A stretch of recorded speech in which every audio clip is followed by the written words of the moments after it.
Cronaca di una giornata nervosa iniziata però di notte, quando nella ex base missilistica dell'aeronautica a Conetta sono arrivati circa 50 profughi. Di buon mattino, in attesa di poter entrare nella caserma, il sindaco Alberto Panfilio ha prima telefonato alla direzione sanitaria dell'ULSS chiedendo un'ispezione, poi è sceso in piazza a incontrare i concittadini. Al momento siamo estremamente collaborativi, ma siamo pronti a fare qualsiasi cosa per garantire di essere rispettati.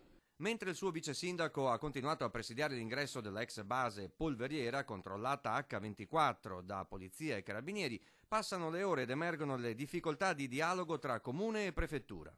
Io non ho avuto la possibilità, non mi è stato concesso e anche penso logicamente di entrare alla base. I profughi passano il tempo giocando a calcio e facendo le pulizie, mentre nella base si lavora per ripristinare i servizi come l'illuminazione esterna. Arriva la consigliera regionale 5 Stelle Patrizia Bartelle, Rodigina, poi i sindaci padovani di Agna, Bagnoli di Sopra e Candiana. Nessun sindaco veneziano si fa vedere, a parte ieri quello di Eraclea.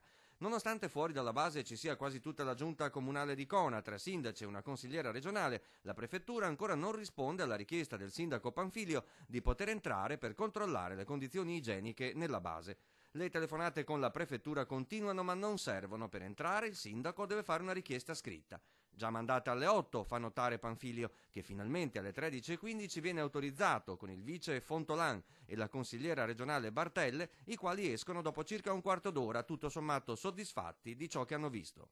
L'unica cosa che non ha funzionato è il fatto che ho dovuto aspettare 6 ore e 30 per entrare. Per il resto ho notato una situazione assolutamente tranquilla, delle persone, dei giovani che in primo impatto sono ragazzi per bene, stavano mangiando in mensa, tranquilli, c'è un mediatore culturale. L'età media si aggira intorno ai 22 anni, vorrei dire, per sfatare certe paure, sono tutte persone che stanno tranquillamente sedute a tavola, conoscono l'utilizzo del coltello, della forchetta e del tovagliolo, perciò iniziamo a non aver paura di queste persone.